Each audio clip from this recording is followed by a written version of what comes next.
Bismillahirrahmanirrahim. Assalamualaikum warahmatullahi wabarakatuh.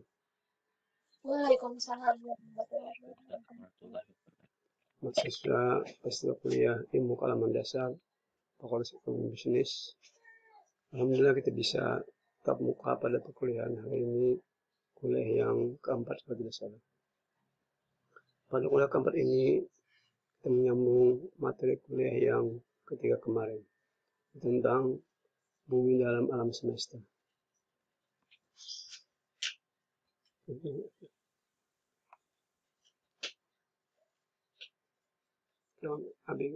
Mer.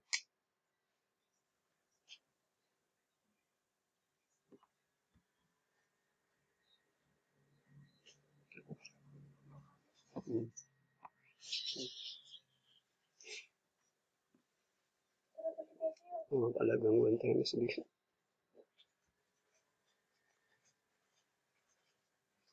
Ada dia pencet.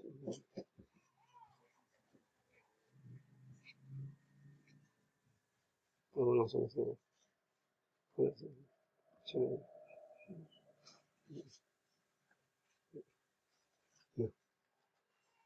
Ini kuliah kita yang kemarin. Anda sudah mengetahui tentang alam semesta, jagat raya, galaksi, tata surya. Hari ini akan kita bahas lebih detail tentang bumi. Dalam kuliah kemarin, Anda mengetahui bahwa bumi salah satu planet dalam tata surya.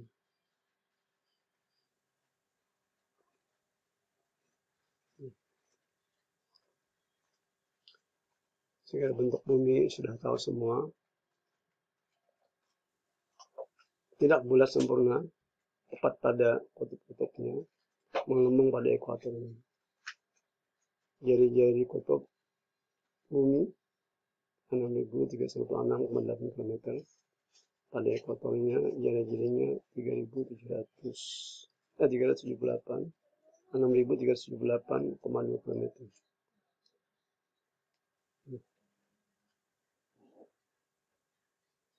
Papat bola bumi ini karena pada saat baru terbentuk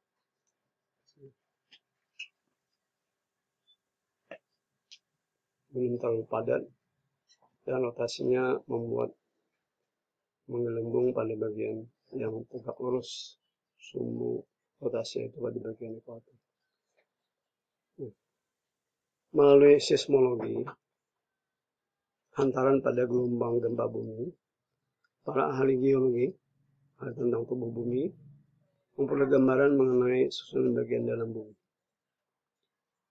Karena arah, kecepatan, dan bentuk gelombang gempa ditentukan oleh komposisi dan kerapatan bagian dalam bumi dari yang terdalam.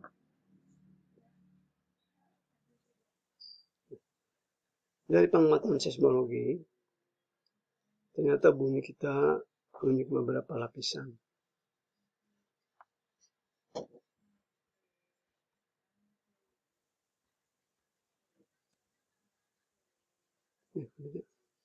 Ya, oke.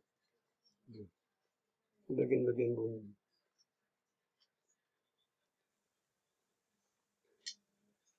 Lapisan dimulai dari yang terdalam, yang disebut dengan inti bumi atau centrosfer atau barisfer.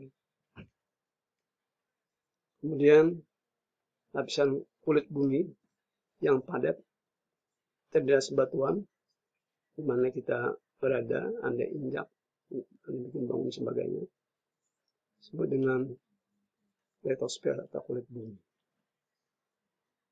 Kemudian permukaan bumi terdapat lapisan air disebut dengan hidrosfer.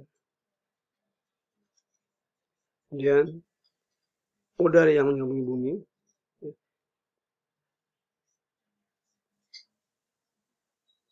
disebut dengan atmosfer. Itulah 4 bagian-bagian bumi. Kulit bumi, litosfer, hidrosfer, atmosfer. Di sini terdapat kehidupan. Sehingga disebut dengan biosfer. Lapisan di mana makhluk hidup berada. Nanti hari Jumat akan kita bahas tentang makhluk hidup penghuni bumi.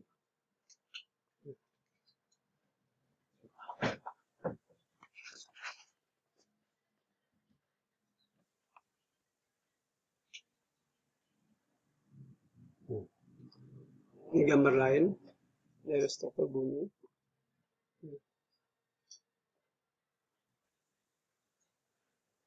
Inti bumi, inti luar, mantel, kerak bumi. Jadi litosfer itu adalah kerak bumi. Kerak bumi.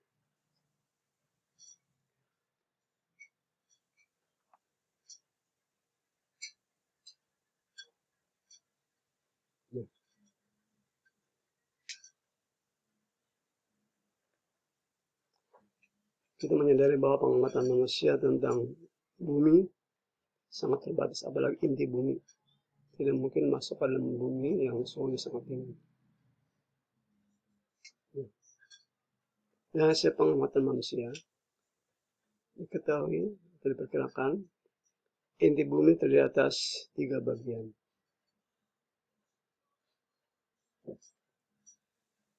Yaitu bagian mantel, kurang lebih 1.800 mil, atau mil 1,6 km.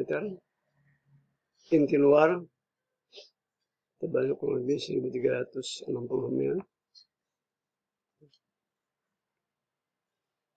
Inti dalam, tebalnya kurang lebih 815 mil.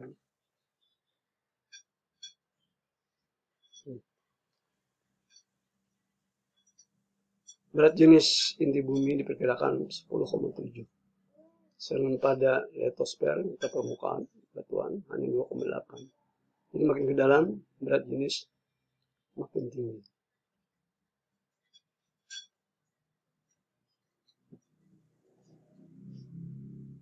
Diduga pada inti bumi terdiri atas besi dan nikel, disingkat dengan nickel atau nikel dari ferum. Pengaruh panas matahari hanya terasa paling dalam 20 meter di bawah permukaan bumi. Setelah 20 meter ke bawah, temperatur konstan, tidak dipengaruhi musim panas atau dingin. Tapi makin masuk ke dalam bumi, temperatur makin tinggi. Umumnya tiap masuk 33 meter, temperatur naik 1 derajat Celcius. Nah, angka 33 meter ini disebut dengan jumlah geotermis atau graden temperatur.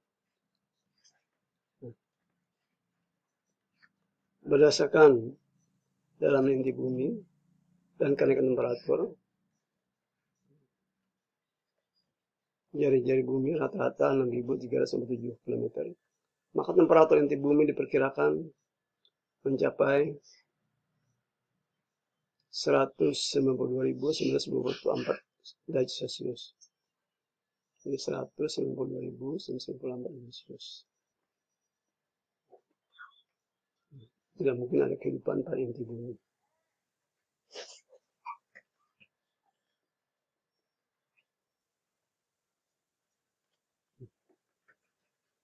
Sedikit informasi tentang inti bumi. Makin dalam, suhu makin naik. Nah,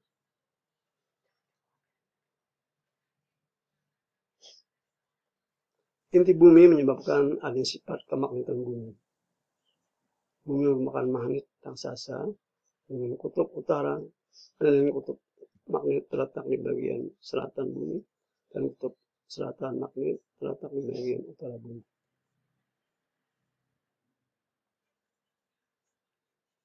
Tidak ada semacam magnet raksasa yang ada pada inti bumi, sehingga apa yang ada di atas bumi akan tertarik oleh gaya tarik magnet pada inti bumi.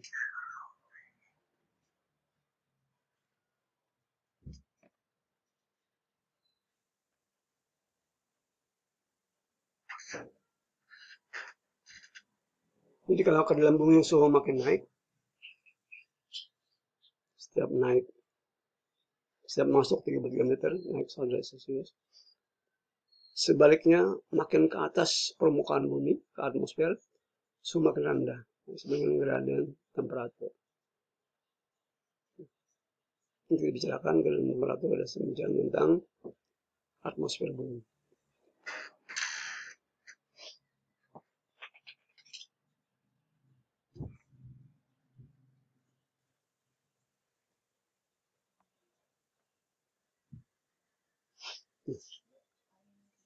Kita lanjutkan dengan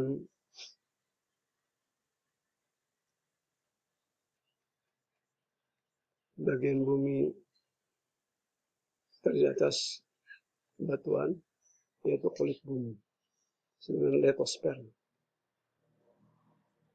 Litos batuan, sfer bulatan.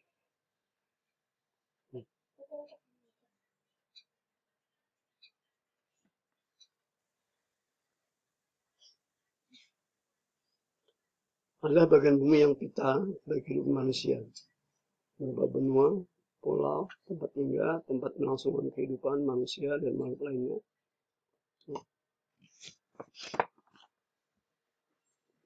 Nah, kulit bumi ini terdiri dari zat padat disebut dengan batuan. Batuan nama umum, ya, termasuk pasir, tanah, abu gunung berapi, kerikil, tanah liat.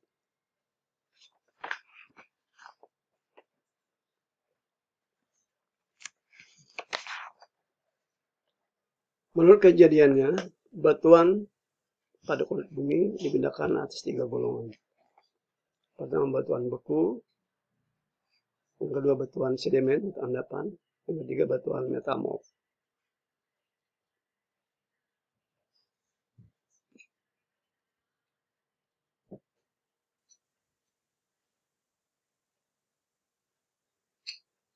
Batuan beku terjadi dari magma yang cair, panas, membeku di dalam atau di luar bumi akibat temperatur turun.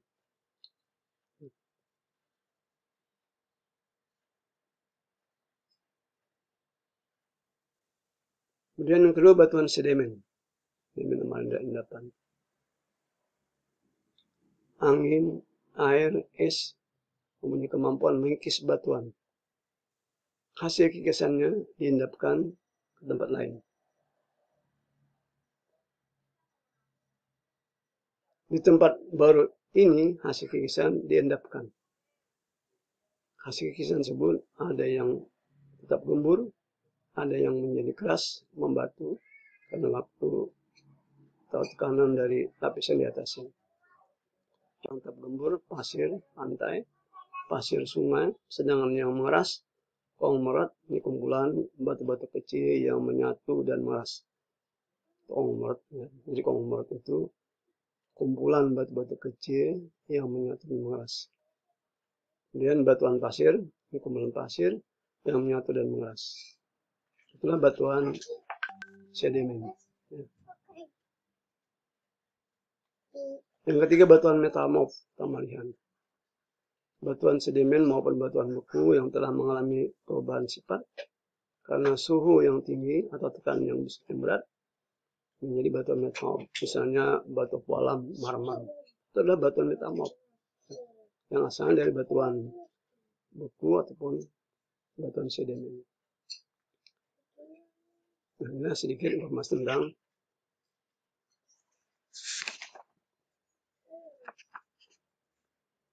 litosfer atau kulit bumi.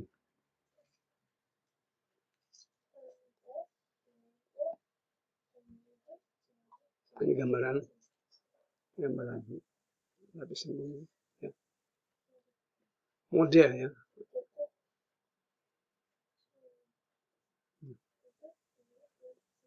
Litosfer hanya beberapa kilometer. Ya. Kita lanjutkan dengan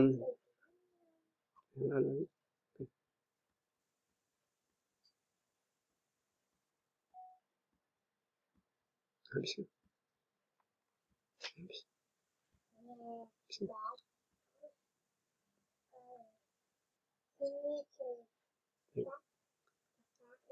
lapisan air. Ya. Bentar, jangan. Bentar, jangan. Ayo, oke.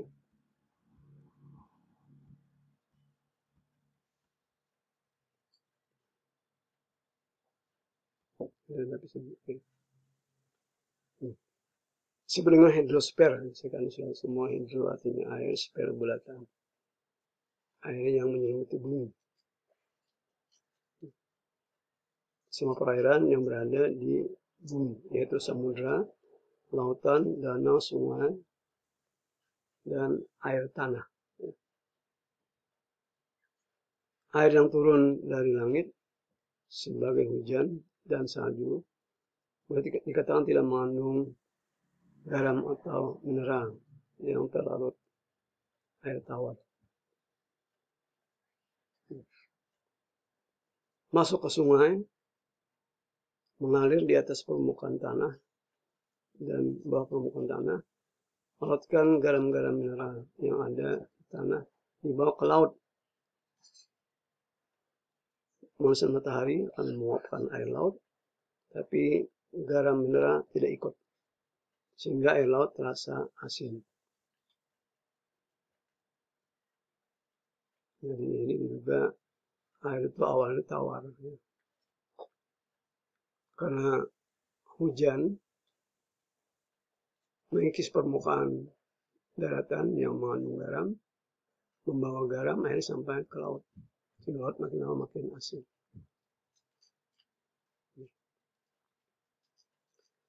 Nah ini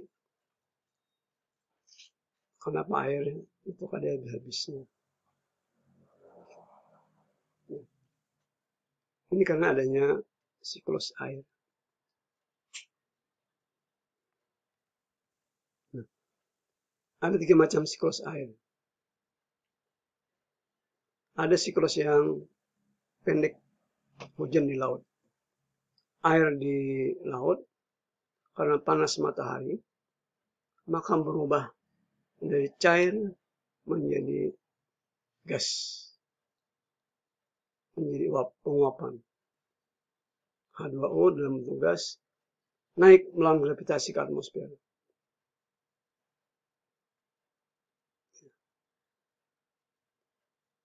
Mengkondensasi karena pendinginan. Kalau bertemu dengan atmosfer, sehingga kelihatan seperti awan hitam. Suhu di atas semakin lama makin rendah. Jadi kemungkinan uap air akan bergabung, akan membentuk bintik air. Kalau sudah membentuk bintik air, lebih berat dari udara, karena gravitasi turun sebagai hujan.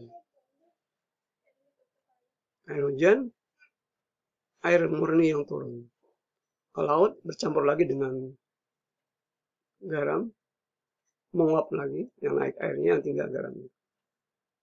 Ini siklus air yang kecil, hujan terjadi di laut. Siklus yang sedang,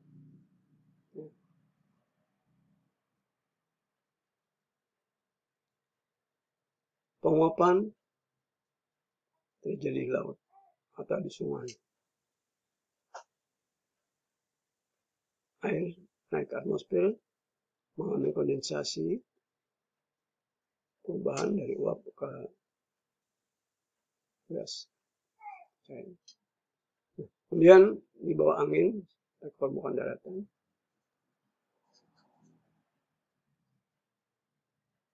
suhu rendah berubah menjadi bintik air. Karena gravitasi turun sebagai hujan. Hujan di darat, sifat air menjadi rendah, mengikis apa aja yang di dalamnya, termasuk garam-garam mineral, garam-garam tanah. Dan kembali ke sungai, terus sampai ke laut. Penguapan lagi, airnya naik, turun ke daratan, mengikis apa yang ada di dalamnya. Siklus yang sedang. Jadi kalau terjadi hujan, kita mau cuma syukur. Siklus air sehingga kita kadang kehabisan air. Nah ini siklus yang besar. Mana air di samudra cair,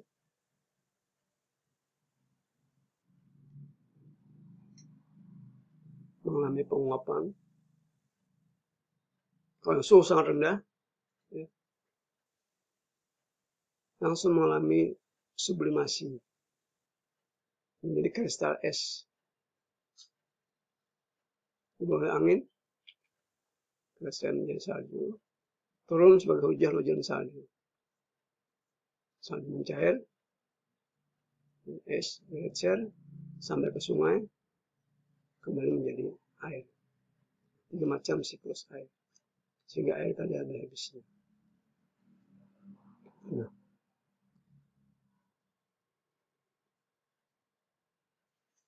garam mineral yang merupakan bagian besar dari air laut yaitu garam dapur NaCl dan garam Inggris MgSO4.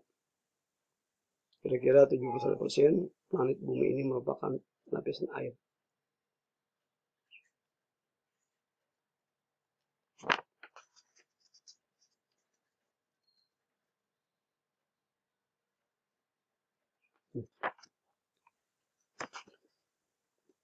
Pada saat hujan turun, air hujan akan membawa oksigen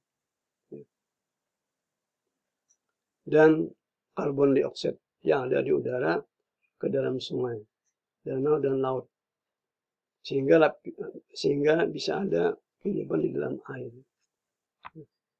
Nah, ini gambarnya.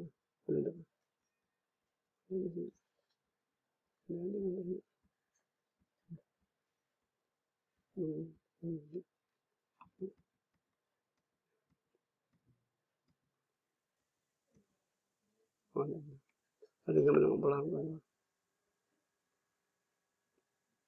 Ya, ini. Nah, ini. Ya. Nah. Jadi dia belum air, udara sebenarnya air. Oke.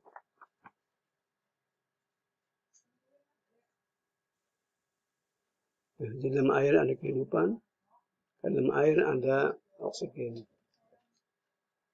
Oksigen dalam bentuk H2O. Juga ada CO2. Ada udara masuk ke sungai dan laut sehingga bisa ada kehidupan. Fotosintesis terjadi juga di air.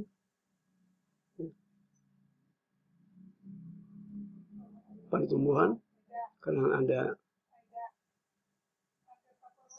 air, ada CO2, ada sinar matahari. Respirasi juga untuk hewan bisa terjadi dalam air. Karena ada karbohidrat, ada oksigen dalam bentuk H2O. Cuma saja untuk ikan, dia punya insang, dia mengambil oksigen dari H2O. Kalau kita akan bisa hidup di air tanpa alat, dia mengambil oksigen langsung di udara.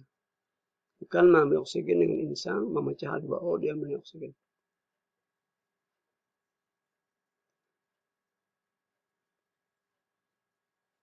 Nah, ini gambar siklus karbon.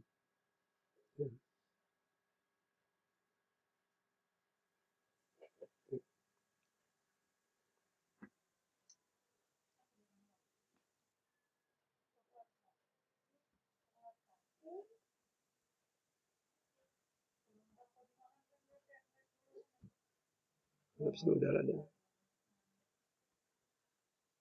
Atmosfer mana? Atmosfer ada. Ada atmosfer. Ada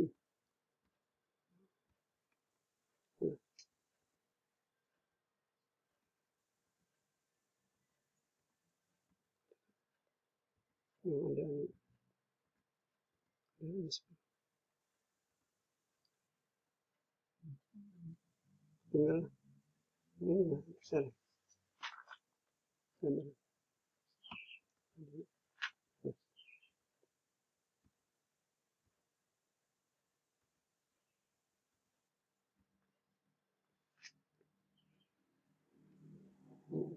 Nah, ya, oke.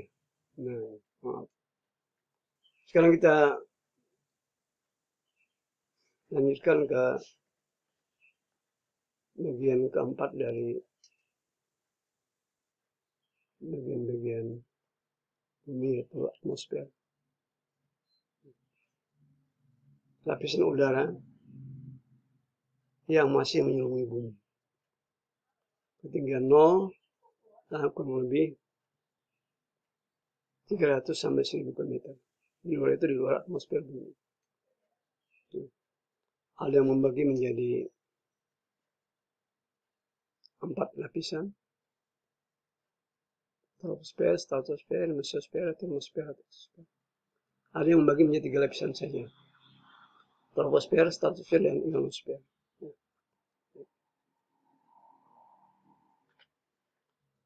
Yang pertama, yang paling rendah, troposfer. Ya, kurang lebih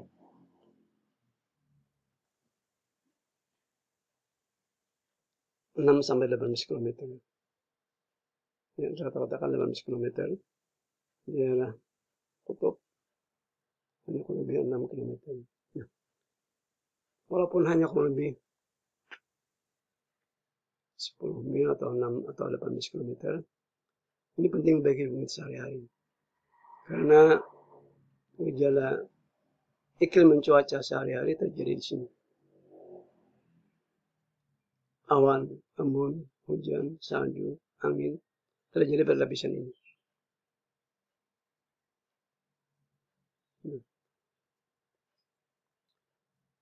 Orang naik pesawat terbang pun pada lapisan ini. Kalau sudah ada gangguan pada troposfer, orang bisa naik sedikit ke stratosfer.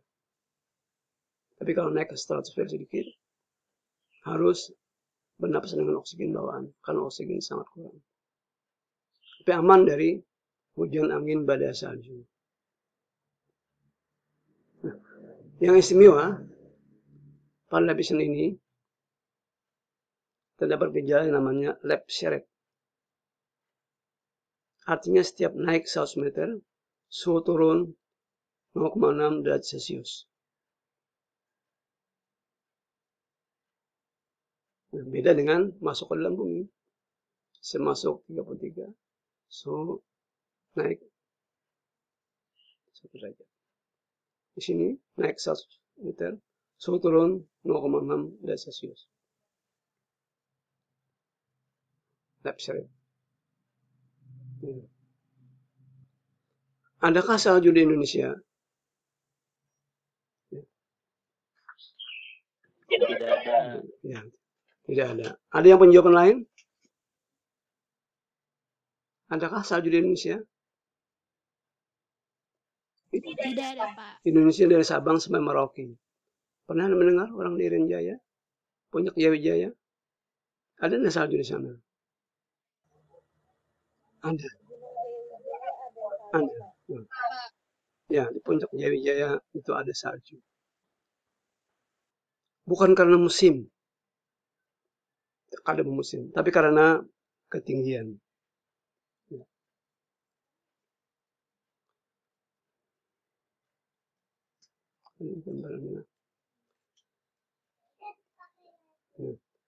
Puncak Jawijaya ketinggiannya 5.000 meter. Kita anggap suhu di pantai 26 derajat Celcius. Maka suhu di Puncak Jawijaya dengan lap shred tadi, setiap naik 100 meter turun 0,6 derajat Celcius.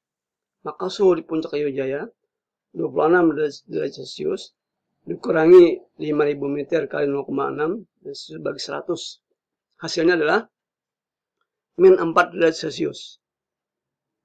Ya. Dengan min 4 derajat Celcius, ya, uap air akan berubah menjadi salju. Salju abadi.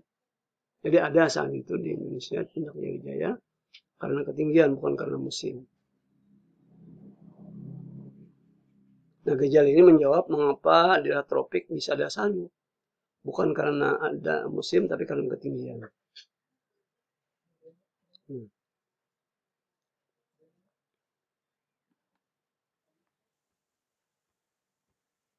Nah,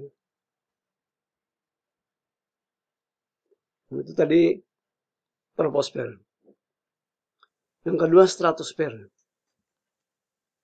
Ini lapisan udara di atas troposfer atau tropopause disebut stratosfer. Yang ketinggiannya kurang lebih 16, 18 sampai 80 km.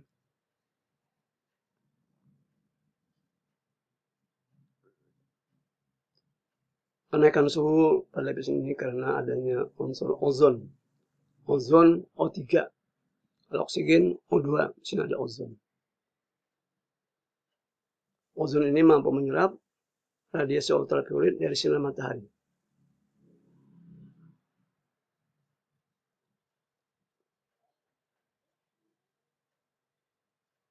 Kita bersyukur adanya ozon. Kalau tidak ada, hanguslah kehidupan di bumi.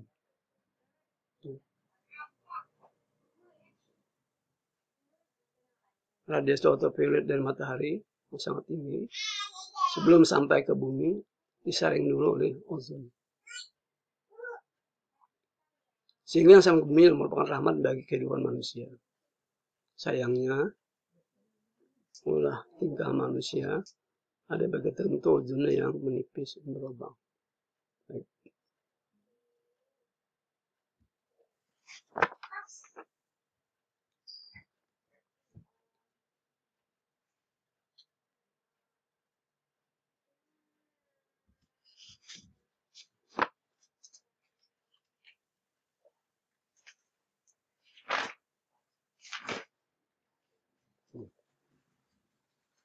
Sumber lain ya, di atas stratosfer ada lapisan ionosfer. Lapisan ini di atas 50 mil atau kurang lebih 80-85 km ke atas. Dengan tekanan udara sangat rendah sehingga semua partikel terurai menjadi ion-ion. Jadi makanya disebut ionosfer. Lapisan di mana partikel menjadi ion-ion. Contoh misalnya saja, ada molekul A dan B atau molekul AB bermuatan listrik atau netral. Bila AB terurai, maka akan menjadi partikel A yang bermuatan listrik positif dan B bermuatan listrik negatif. Nah, partikel yang bermuatan listrik ini disebut dengan ion.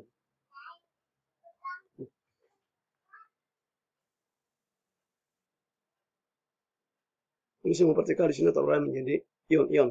Itu partikel yang bermuatan listrik. Ionosfer penting bagi manusia, terutama dalam komunikasi radio jarak jauh. Karena lapisan ini dapat digunakan sebagai lapisan pemantau gelombang radio. Gelombang radio tidak dapat dipancarkan langsung ke daerah sasaran yang relatif jauh karena dua alasan. Pertama, permukaan bumi melengkung, gangguan cuaca pada troposfer. Sekarang manusia sudah punya alat untuk menanggulangi hal tersebut. Namanya penerima dan pemancar buatan. Akibat tipisnya lapisan ionosfer, batuan meteor baru menyala setelah mencapai kerendahan 60 mil, 90 km di atas bumi.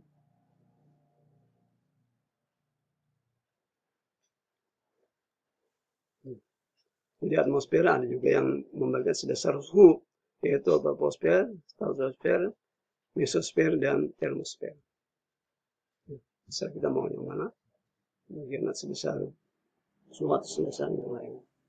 Sedikit informasi tentang lapisan atmosfer.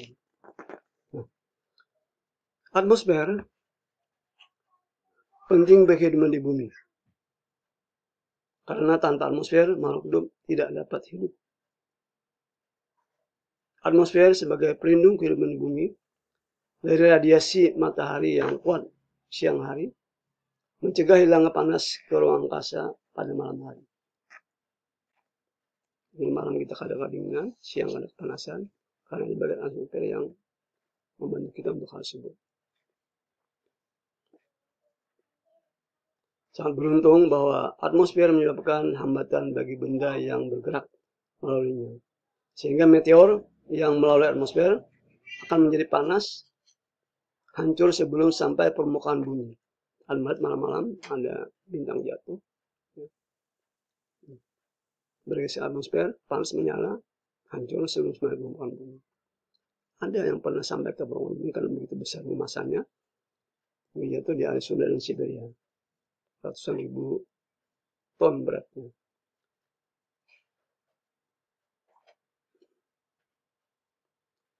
Lapisan atmosfer merupakan campuran dari gas yang tidak tampak dan tidak berwarna. Jadi pada lapisan atmosfer merupakan campuran gas tidak tampak, tidak berwarna. 4 gas utama penyusun atmosfer bumi.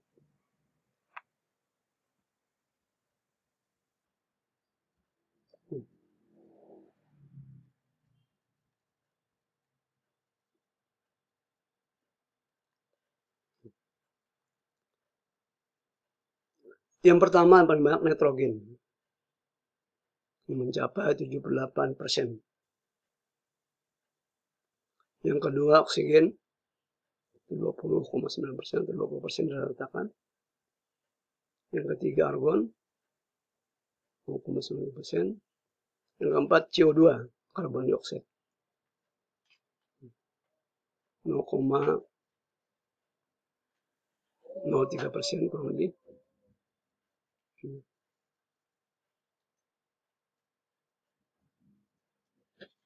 Gas lain yang stabil adalah neon, helium, krypton, hidrogen, xenon,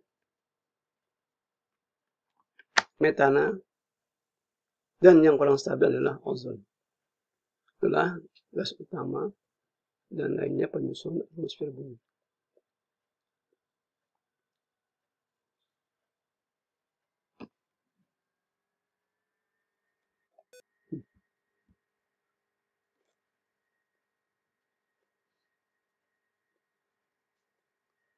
Nitrogen, ya. Ini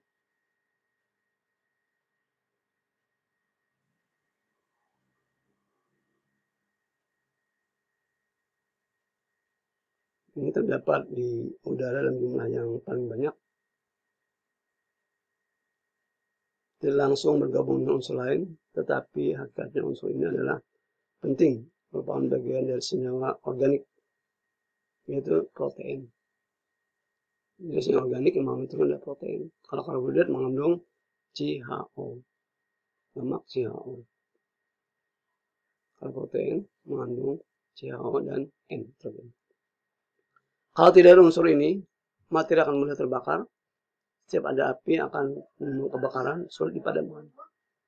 Dan terima kasih dengan adanya unsur N ini, ya, api bisa padam. Ini pemadam kebakaran itu isinya nitrogen. Nah ini dimanfaatkan oleh pembalap. Pembalap itu memompa ban dengan pompa nitrogen. Biayanya mahal, tapi ban tahan panas. Kadar panasan berapa kali putaran tahan karena dipompa dengan nitrogen. Memisahkan nitrogen dari atmosfer atau dari yang lainnya. Kemudian oksigen, saya kira Anda sudah semua oksigen. Penting bagi kehidupan, mengubah zat makanan menjadi energi. Ya. Anda bernapas, mengambil oksigen, dan dengan bantuan oksigen, karbohidrat terdapat dalam nasi, jagung, dan sagu terurai. Ini CO2 dalam udara, H2O, dan Anda mendapat tenaga. Dan tenaganya Anda beraktivitas. Cuma jumlah sedikit di atmosfer 0,03%.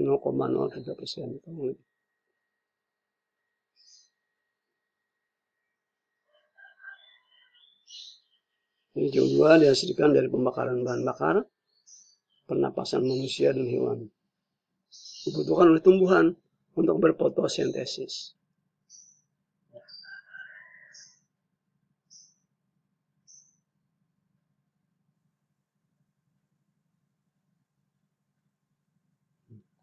Jadi CO2 dihasilkan dari pembakaran bahan bakar,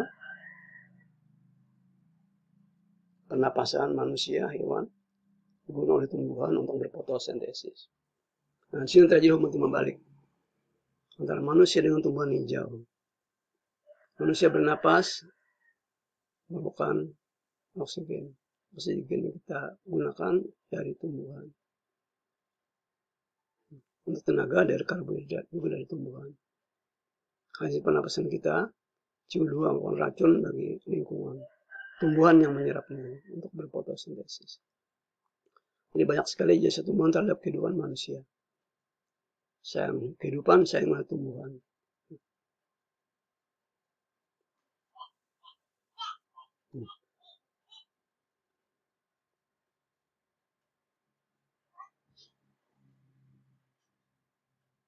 Kemudian neon, argon, xenon, ya. Krypton tidak mudah bergabung unsur lain. Biasanya digunakan untuk bohlam. Bohlam lampu. Helium, hidrogen, gas yang paling ringan. Sering digunakan untuk mengisi balon. Jadi balon itu isinya adalah salah satu bagian atmosfer, yaitu helium, hidrogen. Itu yang dimasukkan sehingga dia mampu mengangkat balon karena lebih ringan daripada bagian atmosfer lain melawan gravitasi. Dan terakhir ozon, lambangnya O3. Ini terdapat terutama pada ketinggian 20 km, 30 km di atas dari atmosfer. Gas ini dapat menyerap radiasi ultraviolet dari matahari yang bisa membahayakan bagi makhluk hidup.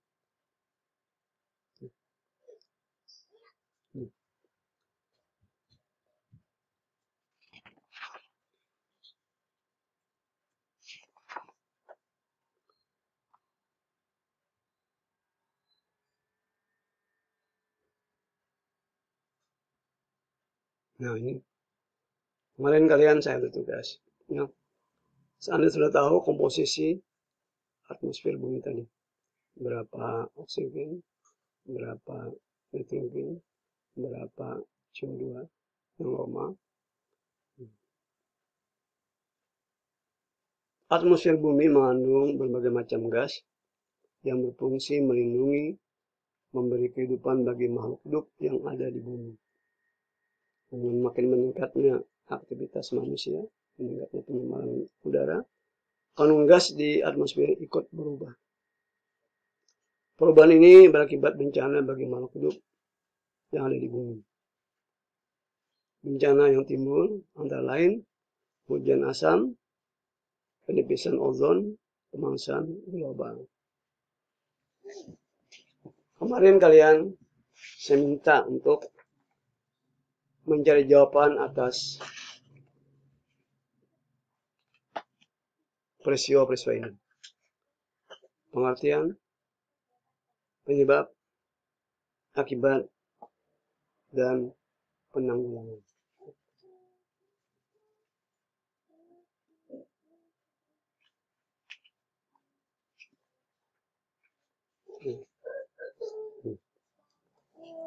Ya, siapa bisa memberikan pengertian? Apa itu hujan asam? Apa itu ozon? Apa itu pemanasan global? Silakan sebut nama dan nomor hadapan ujungnya saja. Apa itu hujan asam? Silakan, ada yang dapat menjawab? Saya, Pak. Ya, silakan. Namanya siapa? Nomor absen berapa? Nomor absen 12, Pak. Nama Siti Nurani Putri Syila. Ya, silakan. Salah satu aja, salah satu ya. Hujan asam itu apa? Pengertian dari hujan asam itu sendiri itu adalah jatuhnya air hujan yang bersifat asam akibat uap air yang tercemar zat yang bersifat asam, Pak. Nah, itu zatnya itu seperti sulfur oksida dan nitrogen oksida. Ya. Itu, Pak. Oke. Kemudian penipisan ozon. Siapa yang dapat silakan? Iya, Pak. Ya, namanya nomor absen. Nomor absen 25, Pak. Muhammad Tamleskar Ya, Ajam. silakan. Silakan Muhammad. Penipisan ozon Ya. adalah rusaknya lapisan ozon di atmosfer atas karena terurainya gas ozon menjadi oksigen oleh partikel seperti freon dan CFC, Pak. Kemudian yang ketiga global warming, pemanasan global. Silakan siapa? Halo Pak, Ya, nama, nomor absen. Muhammad Aldi Irwan Pak, nomor absen 1. Ya, silakan. Global warming adalah suatu proses meningkatnya suhu rata-rata atmosfer, laut, dan daratan bumi. Suhu rata-rata global pada permukaan bumi telah meningkat 0,74 atau kurang lebih 0,18 derajat Celcius selama 100 tahun terakhir. Dari Muhammad Adi ya. Tadi siapa namanya tadi? Iya Pak, Oke. Pak. Kemudian pertanyaan kedua,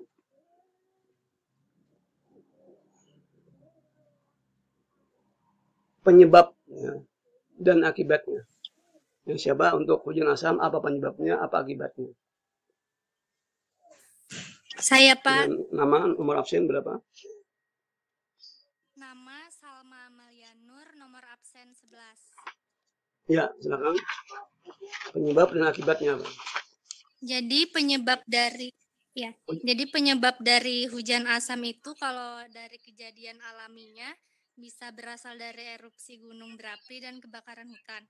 Sedangkan kalau yang dilakukan manusia bisa dari pembakaran bahan bakar fosil atau asap kendaraan bermotor dan industri manufaktur serta kilang minyak. Lalu dampak dari hujan asam sendiri yang pertama bisa mempengaruhi tanaman, tanah, bangunan, dan benda lain yang ada di permukaan bumi. Lalu yang kedua, hujan asam juga berdampak terhadap manusia. Salah satunya bisa memicu penyakit seperti sakit paru-paru dan penyakit kulit lainnya, Pak. Oke. Kemudian yang kedua, penipisan lapisan ozon. Penyebab dan akibatnya apa? Silakan, siapa namanya? Penipisan lapisan. Pak. Ya, silakan. Dian Tanasia, nomor absen 42, Pak. Nomor absen 42. Iya. Ya, silakan. Jadi penyebab lapisan ozon menipis itu salah satunya akibat dari manusia. Nah, dari akibat manusia itu menyebabkan adanya polusi udara. Nah, penyebab utama dari penipisan lapisan ozon yaitu senyawa kimia yang bernama CFC. CFC ini tuh molekul yang mengandung molekul karbon, klorin, dan fluorin. Akibat aktivitas manusianya yaitu seperti penggunaan kendaraan yang terlalu banyak, penggundulan hutan, banyaknya asap pabrik, dan juga penggunaan AC secara besar-besaran.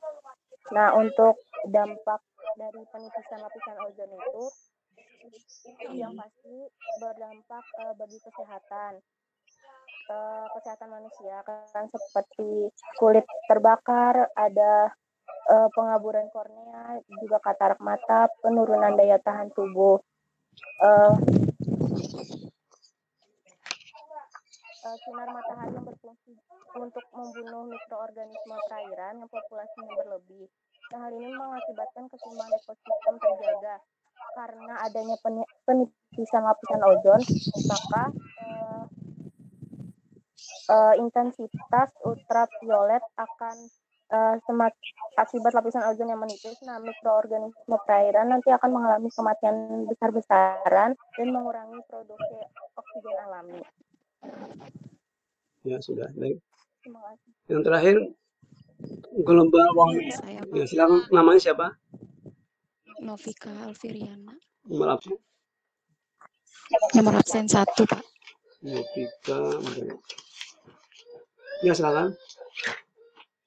Jadi penyebab pemanasan global atau global warming yang pertama meningkatnya gas karbon monoksida dari kendaraan bermotor, yang kedua itu efek rumah kaca, yang ketiga gas buang dari industri, yang keempat luas hutan yang semakin menurun, dan yang kelima populasi kendaraan dari bahan bakar bensin.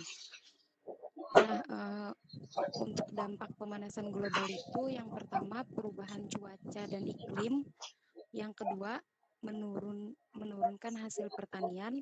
Yang ketiga, pengaruh terhadap tumbuhan. Yang keempat, pengaruh terhadap pernapasan manusia. Dan yang kelima, iklim mulai tidak stabil. Baik. Sedikit Bapak tambahkan.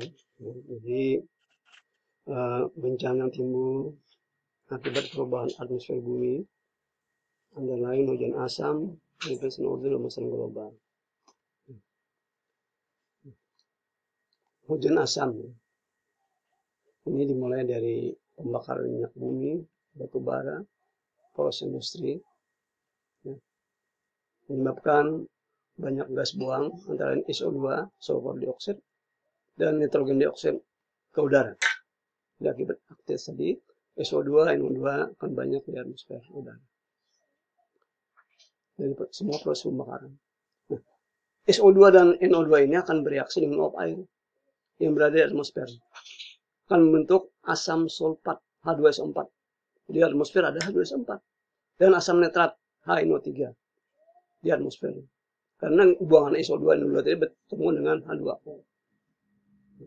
Terus sebabnya kenapa di atmosfer bisa banyak ya, asam sulfat dan asam nitrat. Kalau terjadi air hujan, hujan asam, air hujan mengandung zat yang sifatnya asam ini. Jadi H2SO4, HNO3 ini tadi turun beserta air hujan. Sehingga disebut hujan asam. Nah, hujan asam ini menimbulkan kerusakan hutan, tanaman, limbu alam, cat, dan sebagainya.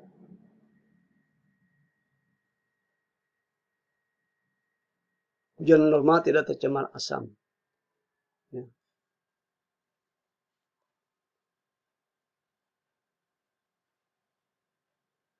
Asam sulfat, asam nitrat merupakan asam yang kuat.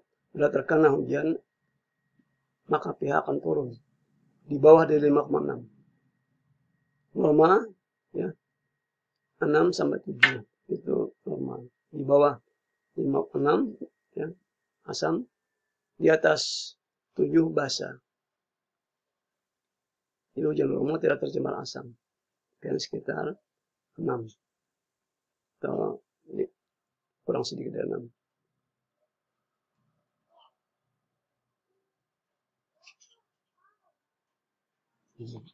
Yang kedua, penipisan ozon. Dan melihat di mana posisinya dalam atmosfer tadi letaknya. Nah, di lapisan stratosfer terdapat ozon O3 yang berfungsi untuk menahan sinar ultraviolet dari matahari. Pada suhu biasa cukup stabil, tapi apabila dipanaskan akan terurai menjadi oksigen, hilang satu O-nya. Jadi O3 dipanaskan berubah menjadi O2. Ozon di stratosfer melindungi makhluk hidup dari radiasi ultraviolet yang berbahaya. Ozon di troposfer mengakibatkan orang lanjut usia, anak balita menjadi sesak napas. Ozon yang dibuat dalam proses industri dapat digunakan untuk mensterilkan menjernihkan air. Apabila di stratosfer, di atmosfer, ada CFC, dari klorofluorkarbon. Kalau CFC ini bertemu sinar ultraviolet, maka klor dari CFC akan bereaksi dengan atom O dari ozon. Makin banyak CFC di atmosfer, makin banyak Cl dilepas bereaksi dengan ozon, yang berakibat terjadi penipisan ozon yang berubah O3 menjadi O2. Anda tahu CFC? CFC merupakan produk sampingan dari berbagai industri seperti bahan pendingin kulkas, bahan pendingin ruangan AC, penggunaan aerosol pada hairspray, parfum, obat nyamuk, styrofoam. Nah, jadi yang itu gunakan itu dampak positif ada, dampak negatifnya ada.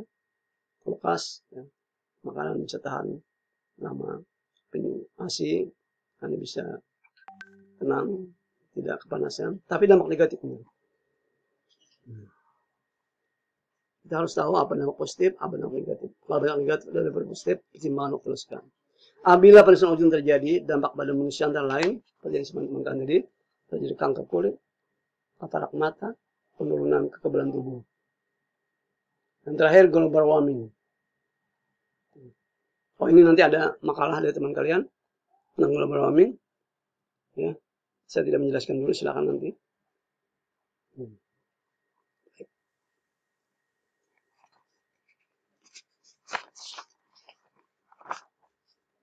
Dan masih ada 15 menit.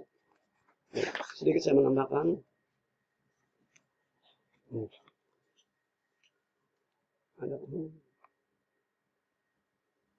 Nah ini materi kita, mungkin tidak semua yang disampaikan, hanya sebagian saja.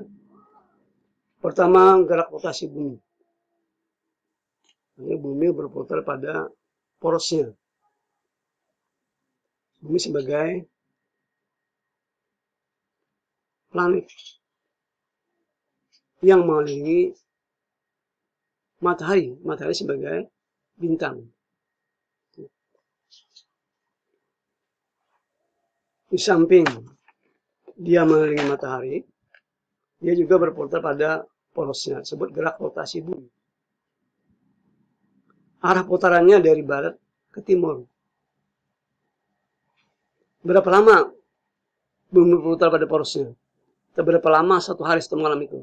Misalkan ada yang dapat? Berapa lama satu hari satu malam? Berapa jam? Satu hari satu malam? Bumi berputar pada porosnya berapa lama? Ada yang dapat? Silakan. Seharian semalaman berapa lama? 24. Lebihan.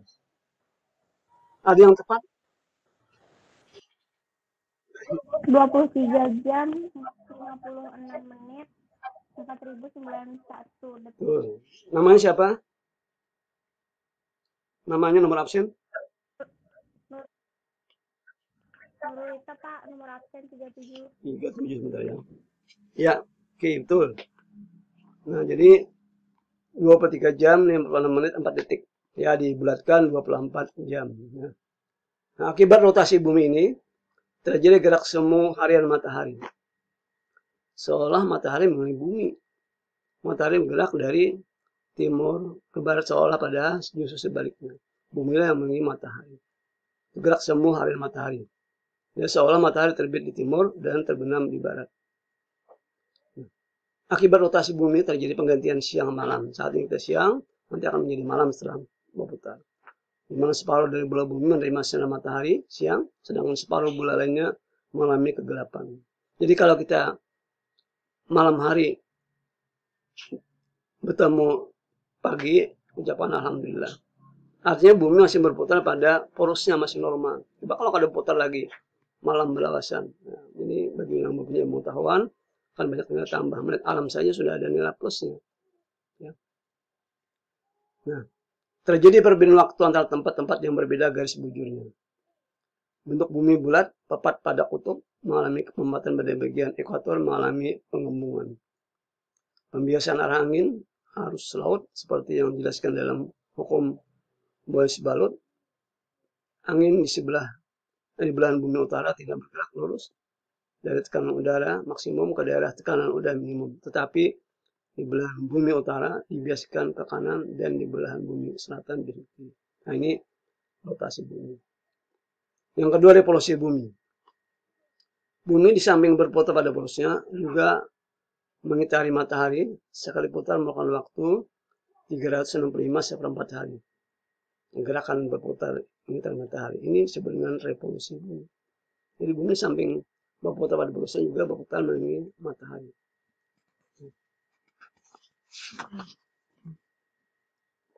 Akibat revolusi bumi, terjadi perbedaan lamanya siang dan malam. Pada musim panas, siang hari lebih panjang daripada malam. Sebaliknya pada musim dingin, malam hari lebih panjang daripada siang hari. Terlihat rasi bintang beredar dari bulan ke bulan.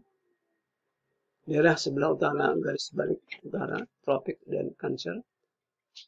Dan belahan selatan, garis balik selatan, tropik dan Capricorn. Mengalami 4 musim. Panas, gugur, dingin, semi, bergantian. Kemudian gravitasi bumi. Bumi punya gaya berat, dan gaya berat tersebut dinamakan gravitasi. Akibat gravitasi bumi, materi di bumi punya bobot sehingga tidak melayang-layang. Anda punya berat, berapa berat Anda ini ada karena gravitasi bumi. Makin ke kutub, bobot suatu materi akan makin besar karena jari-jari bumi ke arah kutub menjadi pendek. Baik. Kemudian karena matahari sudah, bulan sudah, ya oke. Bulan sudah. Satu terakhir pasang surut. Mengapa air bisa terjadi pasang, bisa terjadi surut? Ya. Untuk daerah Banjarmasin, kalau di hulu sungai tidak berlaku. Air dari hulu ke hilir. Banjarmasin air dari Pasar Baru ke Pasar Lama kan membeli ke Pasar Lama ke Pasar Baru. Nah, pasang surut adalah gerakan naik turunnya muka laut secara berirama yang dipenuhi gaya tarik matahari dan bulan. Matahari mempunyai massa 27 juta kali lebih besar daripada massa bulan. Tapi jarak sangat jauh dari bumi rata-rata 199,6 juta kilometer. Sedangkan bulan bumi jaraknya sangat dekat dengan bumi rata-rata lebih dari 396.180 km. Dalam mekanika alam semesta, jarak lebih menentukan daripada massa. Oleh karena itu, bulan mempunyai peranan yang lebih besar daripada matahari dalam menentukan pasang surut. Adanya gaya tarik bulan yang kuat menyebabkan bagian bumi yang terdekat ke bulan akan tertarik, membengkak, hingga perairan samudra di situ akan naik dan menimbulkan pasang. Pada saat yang sama, bagian bola bumi di baliknya akan mengalami keadaan serupa atau pasang juga. Sementara itu pada sisi lain yang tegak lurus terhadap poros bumi bulan, air samudra akan bergerak ke samping sehingga menyebabkan terjadinya keadaan surut. Apabila bulan bumi matahari terletak pada satu garis lurus, seperti pada saat bulan muda atau bulan purnama, maka gaya tarik keduanya akan sangat memperkuat. Dalam keadaan demikian terjadilah pasang surut purnama dengan tinggi muka air laut yang luar biasa, melebihi tinggi pasang yang umum. Sebaliknya surutnya pun sangat rendah, sehingga lokasi tertentu dengan pantai yang landai bisa menjadi kering sampai jauh ke laut. Bila bulan matahari membentuk sudut siku-siku terhadap bumi, maka gaya tarik keduanya akan saling meniadakan. Akibatnya perbedaan tinggi air laut antara pasang dan surut hanya kecil saja. Dan keadaan ini dikenal dengan nama pasang perbani.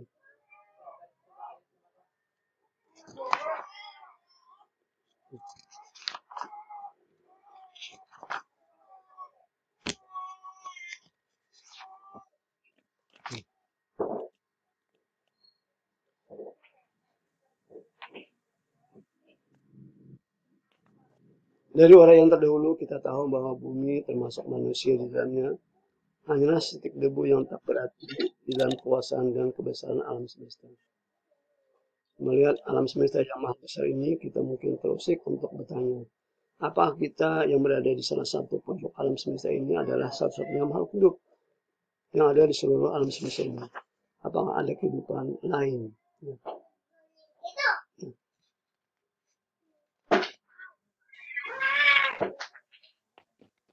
Sampai saat ini para ilmuwan masih berspekulasi tentang adanya kehidupan di luar bumi.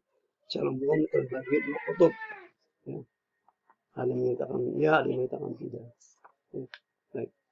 Sekarang itu sebagai materi terakhir yang untuk hari ini,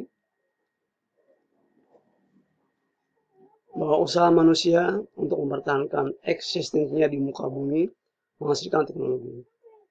Pemanfaatan teknologi menghasilkan dampak positif, menguntungkan dan dampak negatif merugikan. Dengan teknologi maju, lakukan eksplorasi ke antariksa, mencari kemungkinan dapat melakukan migrasi ke planet lain. Sampai saat ini, hanya planet bumi lah satu-satunya harapan hidup anak cucu kita di masa mendatang. Oleh karena itu semua manusia di muka bumi harus bertanggung jawab atas kelestariannya. Yang berarti eksistensi manusia bukan oleh manusia sendiri. Saya kira sampai di sini dulu. tentang bumi alam semesta.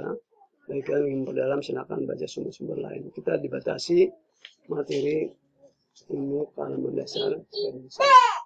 Ada yang tanyakan?